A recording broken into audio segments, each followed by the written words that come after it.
What is up, everybody? It is Alex from Heavy New York calling from the quarantine zone again, and this time we got Ben from Killer Be Killed, as well as Mutoid Man, Converge, and many, many other projects. Thank you so much for your time today, man. I appreciate it. Yeah, no problem. Happy to do it. Yep, it's so awesome to have you here. We finally have a brand new Killer Be Killed album coming out later this year. Could the first two singles that you released, Deconstruction of Self-Destruction and Dream Gone Bad, serve as a clear representation of what the entirety of Reluctant Hero is going to sound like, or is that just the tip of the iceberg? Oh, that's the tip of the iceberg. Yes, it's finally here. The record is finally going to come out November 20th. I'm so stoked.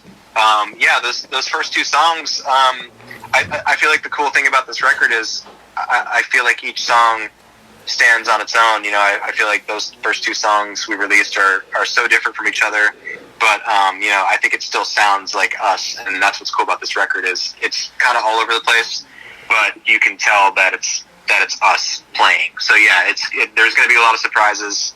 It's pretty diverse and kind of all over the place. I know that you weren't on the last Killer Be Killed album, but is there going to be maybe like a similar momentum or maybe a similar formula that was in the first Killer Be Killed record incorporated on here as well? Because I thought that the last one was kind of experimental, so I think that there's many different elements that could be incorporated, right? Yeah, I think, you know, you're definitely going to hear some similarities, but I feel like this record is just more of sort of an organic kind of rock record, you know, with some like punk and metal moments here and there. But yeah, I think it feels more like a band, whereas in the first record you could tell they're, you know, kind of feeling it out. You know, first record, first batch of songs, and yeah, like you said, maybe a little more experimental, but yeah, this one feels very like organic and cohesive to me. Yeah, I remember when I interviewed Max Cavalera last year, and like we were talking about Killer Be Killed, and he like said, you know, on paper the combination of, you know, Soulfly with Dillinger Escape Plan and Mastodon and all the projects that you're incorporated in may not sound like a good idea on paper, but it ended up working out perfectly. Yeah, you know, sometimes it just comes down to just what it's like, you know, being in the room together. And I think with this band, you know, after doing our first tour in 2015, we just knew that we got along really well musically and personally, and it just took us being in the room jamming together to know that that this was going to happen so naturally and so organically. Yeah, when with the making of Reluctant Hero, because this is your first time recording with the band, right? Yes. Yeah. So were you looking at maybe the first record, being like, okay, this is what I have to play, this is what I need to do, or did Max Troy and Greg kind of want you to bring a little bit of your own mix into Killer Be Killed? Yeah, you know, I was definitely a big fan of the first record, and you know, I listened very, very intently to learn the songs for the tour that we did, but I definitely tried to put my own spin on that, and I also wanted to put my own spin on what we were going to do on this record. And I think that's the reason why those guys called me is, you know, we've all been on tour together, and we're all fans of each other, and so you know, I just wanted to bring my own vibe to the whole thing. And so I wasn't really thinking about the first record too much when we started writing, just because it was all brand new, it was all a fresh batch, and it was all like a fresh chemistry. So I just sort of, you know, went with it. Mm-hmm. You know, being when it comes to all the projects that you are involved in, and really, actually, I could ask. Really, the first question with Killer Be Killed I wanted to ask is: do you feel like, is it kind of like what it sounds like on paper? Do you feel like it is kind of combining elements of Dillinger Escape Plan, Soulfly, and Mastodon, and what you've incorporated together into one project, or did you guys try to maybe do something that maybe you couldn't really do in your other bands? Yeah, I mean, yes and no. I mean, like, you know, as a fan, you know, when I hear Greg sing or I hear Max sing or I hear Troy sing, like I know unmistakably it's them. Like it's like their voices, you know, as a fan, their voices are so specific that, you know, I know, oh, it's definitely them. But on this record, it's not necessarily like, oh, this sounds like Mastodon, this sounds like Soulfly or whatever. Because now I feel like it just sounds like Killer Be Killed. I feel like the four of us have blended together to kind of be more than the sum of the parts, and it's now this new thing that just sounds like KBK. But I'm sure people will be like, oh, this sounds like a Soulfly riff or whatever. I'm sure that's going to happen, but I just feel like it sounds like us now. And it's not only that, but it's a culmination of all of our musical influences over the years, and all the touring together and being fans of one another, and that all sort of comes together and makes this what it is. Yeah, the first song that I actually heard from Killer Be Killed was Wings of Feather and Wax, and I felt like that had like a good maybe hodgepodge of like what the other projects are involved with. Like you could hear Troy, you could hear Greg, you could hear Max, but then when you like really listen to everything together, you really feel like it doesn't sound like Soulfly, it doesn't sound like Dillinger, it sounds like Killer Be Killed. I think you hit the nail on the head.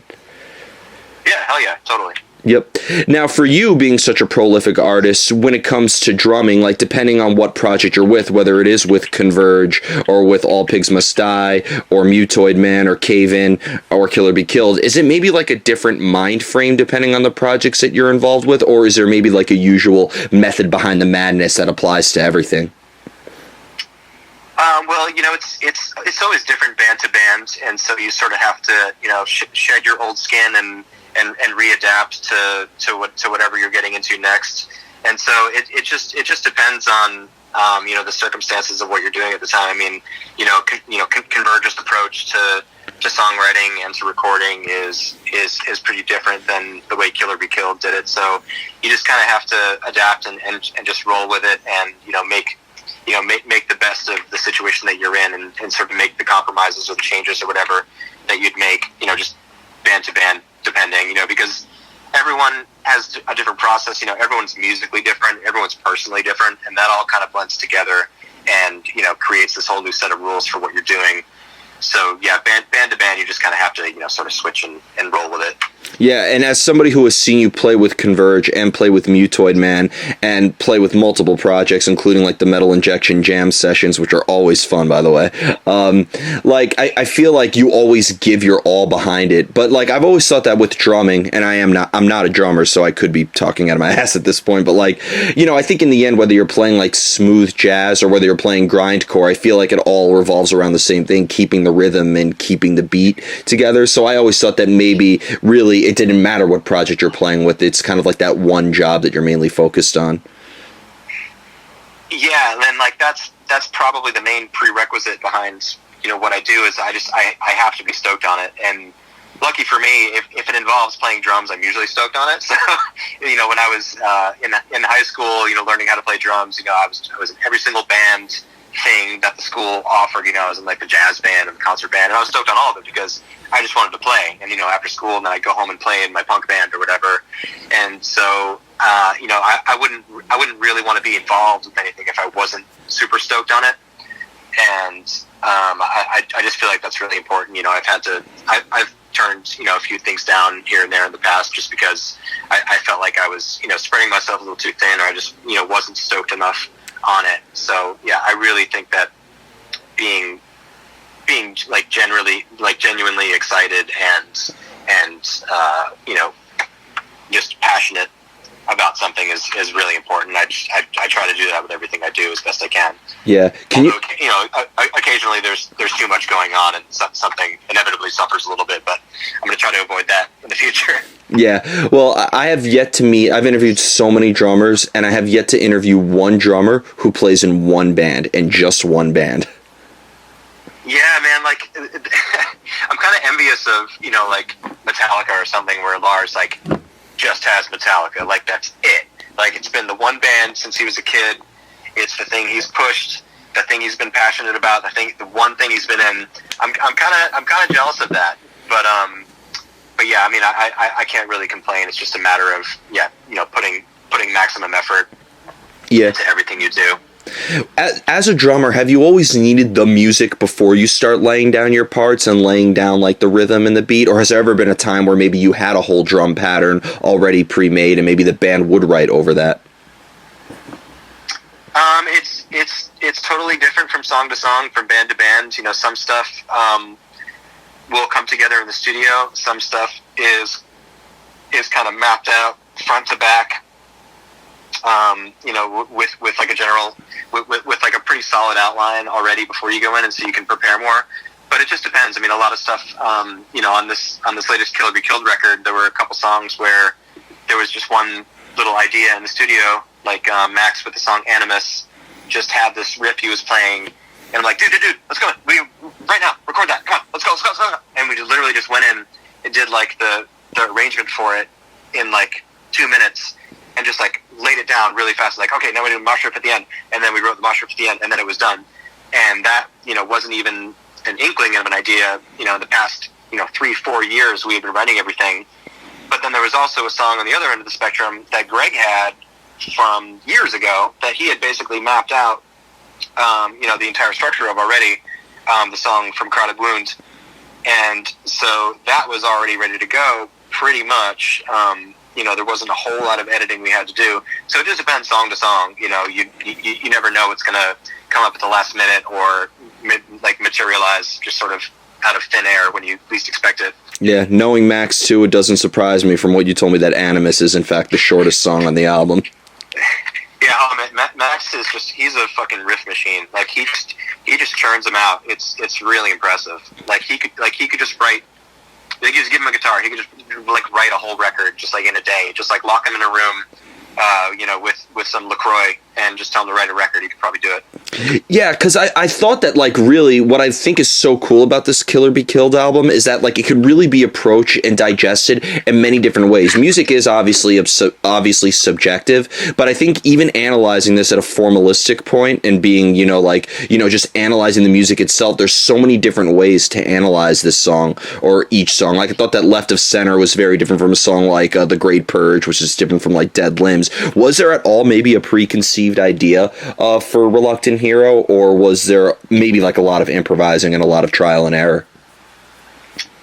Yeah, you know, there wasn't really, there wasn't really too much of like, okay, we have to have this template, we have to sound like this, we have to be like a combination of this band and this band. It was very free flowing. It was very organic, very like low pressure, very fun. We kind of just wrote whatever the hell we wanted. You know, some songs are more rock, some songs, you know, are more Troy songs, some songs are more Max songs, some songs are more Greg songs.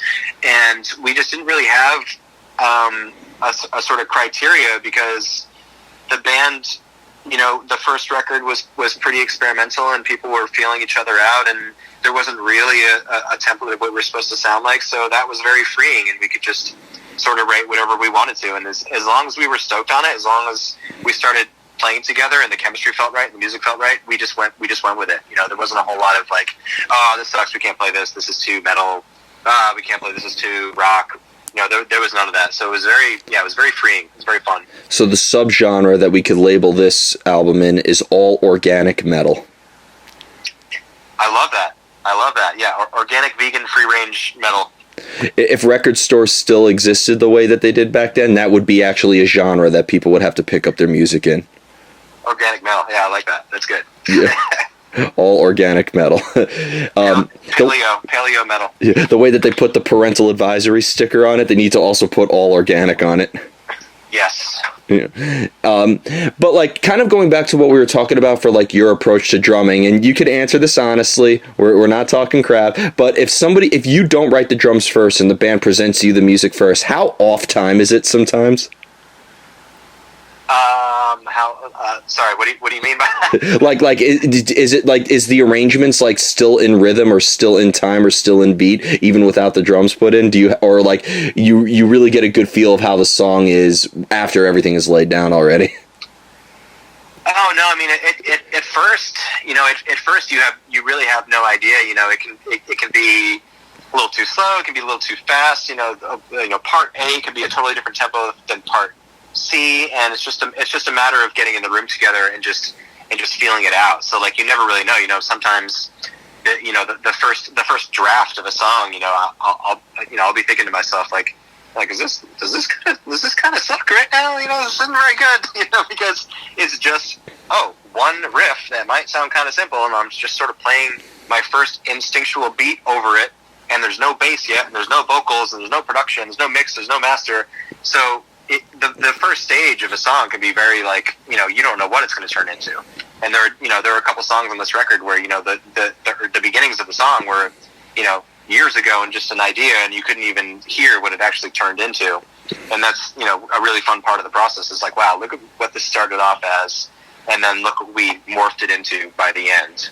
Yeah, I remember seeing you play with Mutoid Man in 2017, and like for you to shift like tempos as well, to go from a song as like fast and as catchy as Melt Your Mind to a song more slow and tame, like a song like Bandages. I mean, when you play like a very slow song versus like a more aggressive and faster song, it almost feels like you're changing up the game or challenging like or channeling, I should say, a different energy into your instrument, right? Oh yeah, I mean, absolutely. I mean, there's always, you know, there's always peaks and valleys in a live set, and it can be tough to switch gears like that, especially going from a fast song to a slow song. I mean, I tend to really absorb, you know, just the live energy of, you know, the crowd and the lights and the excitement and you know, just all the chemicals pumping through your veins, and it definitely makes me play, you know, maybe a little too fast sometimes, and that's something I've been working on over the past few years is, you know, listening back to, you know, live recordings, be like, oh my god, I'm playing this so fast, which I think is okay to a point, but you know, sometimes when it's like, wow, this is like 50 BPMs too fast, like, okay, you gotta dial it back a little bit. But you know, sometimes when you're playing live, you just can't help it.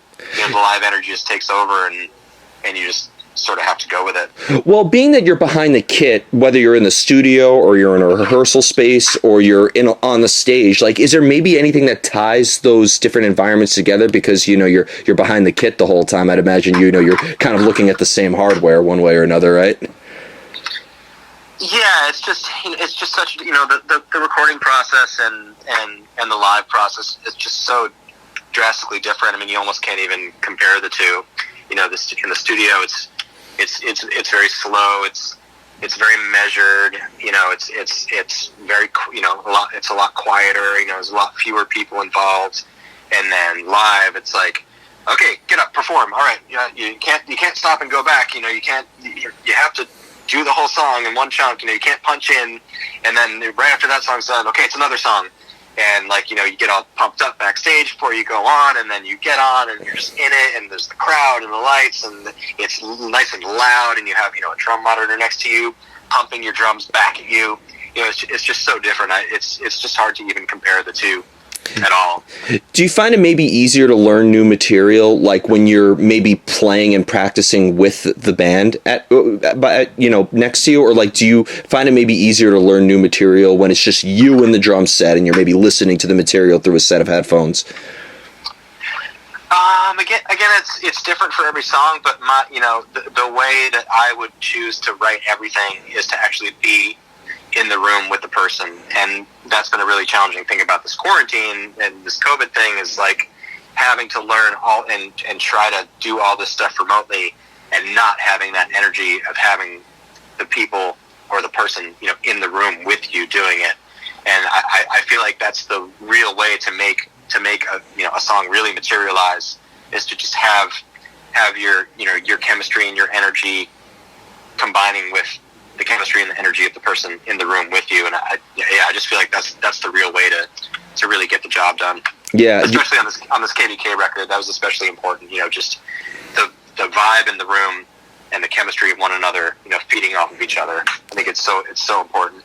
Yeah, absolutely. You're actually the first artist I heard say that, because like interviewing many musicians, whether they're singers or guitar players or drummers or bassists, like they always say that sometimes when it comes to either writing material or even rehearsing for it or practicing it, they like to be alone because there's less distractions, they could be more focused or whatever. So it's really interesting to hear you say that from a different perspective. Yeah, you know, everyone has their different process. You know, I'm sure like there are plenty of bands where maybe there's just one main songwriter, and he or she has everything mapped out, ready to go, and they say, okay, this is what I wrote, like, let's play this. And then, you know, some bands have, you know, like Mutoid Man, for example, we have this shared Dropbox folder, and, you know, we're always just throwing riffs and drum beats and just like little ideas into it, and so it's all these piecemeal little things that we can kind of take from, you know, when we actually get together to rehearse. So yeah, it's just different for everybody. You know, everyone's got their own process. It's just however, you know, whatever works for whoever's writing it. Yeah. In order to like get inspired to come up with new ideas for any project that you're in, especially with this Killer Be Killed record, do ideas for music sometimes just come out of nowhere, like out of the blue, or do you almost kind of like need to be isolated or be in a certain place at a certain time in order for really like the creative energy to flow through? Yeah, it depends. You know, sometimes the mood and the vibe isn't there, and yeah, it does seem like the creativity just comes out of nowhere sometimes. You know, just depending on, you know, maybe you had a rough week, maybe you're just not feeling inspired, maybe you didn't sleep very good, maybe you know, you and a band member aren't getting along that well that day, maybe you've been on tour too much, maybe you've been in the studio too much. Yeah, so sometimes it just depends on the circumstances. You know, like with Mutoid Man, for example, when we were writing War Moans, we were rehearsing at St. Vitus in Brooklyn, which was incredible because we had a stage and you know, monitors, and it kind of felt like, you know, how it would feel playing a live show. And so just having that sort of energy of being in a club and being on stage and like this, you know, this intimate venue that we really love playing at, that made different things come out of us than maybe would in, you know, a tiny rehearsal room, like with just like, you know, cement walls and Christmas lights up. So I think it just depends on, you know, everything, you know, surroundings, vibe, mood, you know, gear, all that stuff. Yeah, I do consider War Moans to be very much a live album at that point. Like, I really got a live presence from it, and now it makes a lot of sense on why I felt that way.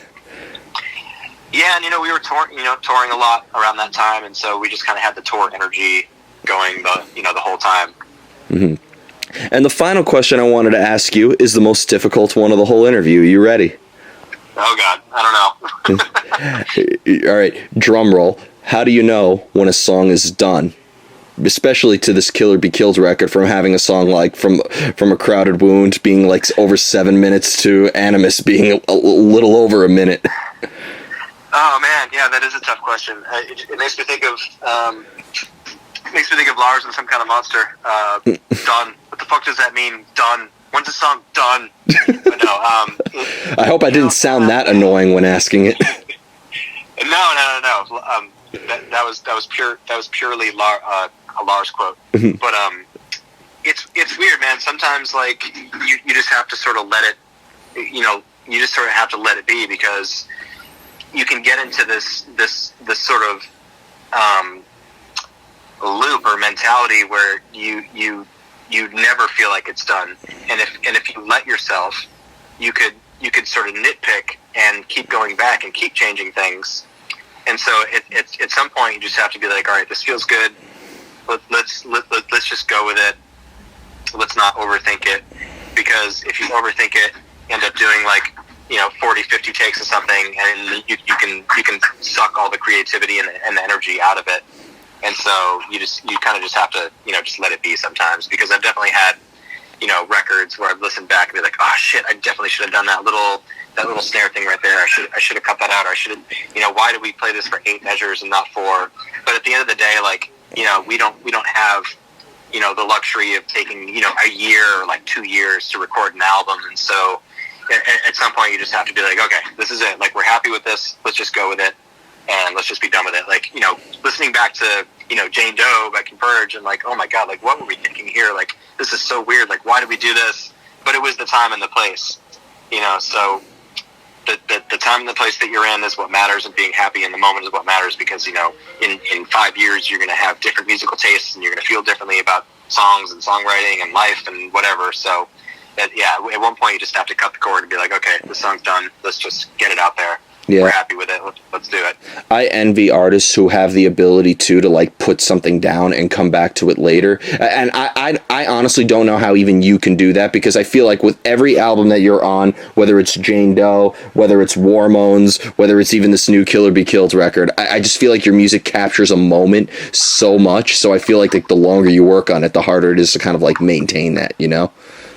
Yeah, totally. Yeah. The moment is super important. Although, you know, I love watching back A Year and a Half in the Life of Metallica. I don't know if you've ever seen that documentary, but no. They're just in the studio for like a year or like a year and a half making the Black Album, and I'm like, man, that sounds horrible to me, but that must be fucking amazing having that much time to like craft if you have the vision to craft a masterpiece for that long, just to take that much time and get all the minutia exactly right, all the nitty gritty stuff, all the little shit, I think we need castanets here just at 2 minutes, and that takes 5 hours, and like you can have the time to just do that. I kind of envy that, but I can't imagine being in the studio for that long. I feel like I would completely lose my mind. It can work it could work one of two ways. It could either be amazing, like I think most recent example would be Tool, or it could be something that doesn't exactly meet the expectations, like Chinese Democracy. So I feel like really in the end, it's not even about how long you're in the studio. It's just what you do at that time. Yeah, it's a slippery slope, right? It could definitely go either way, and and bands have definitely demonstrated that. Yeah, Chinese Democracy seems like a really good example. They just overthought it into the fucking ground.